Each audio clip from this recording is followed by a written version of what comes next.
One of the most beautiful things about the NFL is the parity of the league. Unlike in some other major sports, being a bottom dweller doesn't have to last for long. And when you're on top, you best savor it before you are caught up to as well. Most years, we see a team rise all the way up or fall all the way down the ladder in a single season. It's an offseason tradition. Try to identify this year's worst to first team. Of the 8 last place finishers from each division, history tells us that one is likely to make the leap in a single offseason and win it this year. Since the 2002 division realignment, 25 teams have gone worst to first. 2024, 2019, and 2014 are the only seasons that had no such team.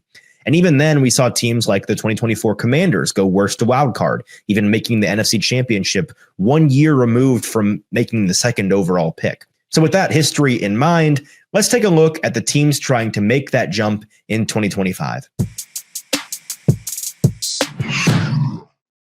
If you're part of the Tennessee faithful, you know just how many years the Titans have shaved off your life with the emotional roller coaster of sports. Or maybe the roller coaster of life is messing with your happiness or preventing you from achieving your goals. The new year is a blank space for you to write a new story. BetterHelp makes it easier to get started. They are our incredible sponsor for this video. Regardless, if you have a clinical mental health issue like depression or anxiety, or if you're just a human going through a hard time, therapy can give you the tools you need to approach your life in a very different way. That's where our sponsor, BetterHelp, comes into play. BetterHelp's mission is to make therapy more affordable and more accessible. And this is an important mission because finding a therapist can be really hard, especially when you're limited to the options in your area. Easily switch therapists anytime at no extra cost if it's not the right fit. BetterHelp's platform makes finding a therapist easier because it's online and remote. BetterHelp can match you to a professional therapist in as little as a few days. Plus, with our link, you get 10% off your first month. Start fresh any day of the year with BetterHelp. Click the link in the description or go to betterhelp.com/ATOZ sports and get 10% off your first month of therapy with BetterHelp. In the AFC South, it's the Tennessee Titans. Using the odds from DraftKings, the Titans are unsurprisingly the distant fourth place odds to win the AFC South at plus 650 at the time of this video.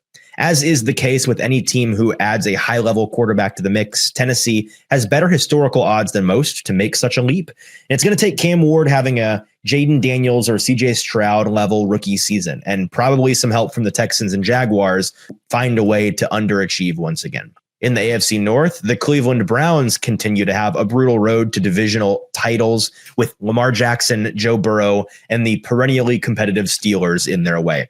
That's why they sit at plus 3,000 odds, requiring a true miracle to make the leap. Unless Shitter Sanders turns into a vengeful juggernaut somehow, I don't see how this could possibly happen this year. Sorry, Browns fans. In the AFC East, the now Mike Vrabel-led New England Patriots are one of 2 teams who finished last in 2024 who have better than last place odds to win their division in 2025. After a significant coaching upgrade and a promising rookie campaign from Drake May, they're a short plus 475 to make the AFC East interesting behind only the Buffalo Bills. Unseating Buffalo is going to take some dramatic underachieving from Josh Allen and company, but it's not impossible. In the AFC West, it's a nightmare for the Las Vegas Raiders. They've done a very good job in raising their floor by adding coach Pete Carroll, trading for QB Geno Smith, and then drafting Ashton Genty for starters. But their odds remain a distant fourth place in that division at plus 1,700 because of who's in their way. You have Mahomes and Reed, Herbert and Harbaugh, and even Peyton and Nix pose a pretty significant threat. In the NFC North, the Chicago Bears have a strong case to be this year's worst to first team on paper. Their roster is much improved over the past 2 seasons, and they've added the most sought-after coach of the past couple of off seasons in Ben Johnson. They also have the most highly touted quarterback prospect of the past couple of years in Caleb Williams, heading into year 2, poised to make that sophomore leap. But unfortunately for them, they live in a juggernaut division.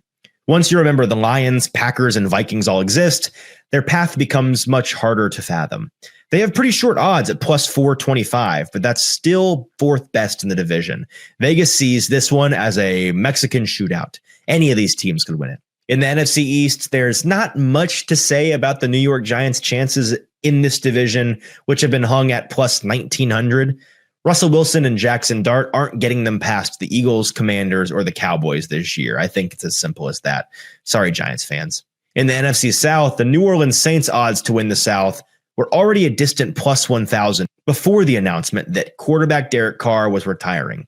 With rookie quarterback Tyler Shuck and second-year quarterback Spencer Rattler now set to battle in camp, I'd imagine their odds get even longer. It's not like anybody besides the Buccaneers is a particularly difficult opponent in this division, but the Saints have a lot of work to do before they're set to make a jump. Finally, the NFC West has perhaps the most surprising odds of any division.